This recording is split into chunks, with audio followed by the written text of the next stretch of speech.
Open the door. Lights on. Bakikong, Yes, senyora.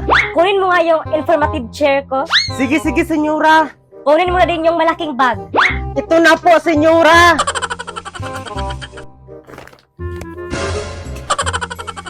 Coffee, please. Ito po, senyora. Oh.